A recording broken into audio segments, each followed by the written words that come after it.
अस्सलाम वालेकुम मलगुरो। Pakistan cricket team chief selector Inzamam-ul हक द खपल उहदे ने इस्तीफा वर्का। पाकिस्तान क्रिकेट टीम और इंजमामुल हक बांधे ढेर घट इल्जामात लगेदली چې دوی دا ټول میچونه فکس کړي وي ای د وجې د داسې بوري پرفارمنس دی کړو د دې متعلق را سره ډیټیل ویډیو دا تاسو یې وګورئ।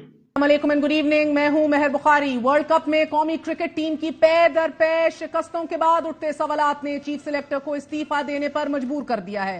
कौमी क्रिकेट टीम के चीफ सिलेक्टर इंजमामुल हक ने चेयरमैन पीसीबी को आज अपना इस्तीफा भेज दिया। क्रिकेट टीम की 6 मैचों में से 4 मैचेस में शिकस्त के बाद गुज़िश्ता दिनों ये खबर मंजर आम पर आई थी कि इंजमामुल हक के अपने और खिलाड़ियों के एजेंट तलहा रहमानी की कंपनी में शेयर्स हैं और इस कंपनी के मालकान में मोहम्मद रिजवान भी शामिल हैं। इस इल्जाम के सामने आने के बाद आज इंजमामुल हक ने अपने ओहदे से इस्तीफा दे दिया है और ये इस्तीफा तस्लीम भी कर लिया गया है। वीडियो तासो कतला पाकिस्तान क्रिकेट टीम टोल बांधे दा इल्जाम लगेदले چې دوی دا ټول میچونه فکس کړي د یو غټ ایجنټ سره ملو وي او داغه شیرز او دین پکې انوال دي خو د دې باندې اوس یو غټه کمیټي جوړه کړې ده د دې مکمل انکوایري چوشي بیا څه اپډیټ راشي زه به هغه اپډیټ تاسو سره شیر کوم।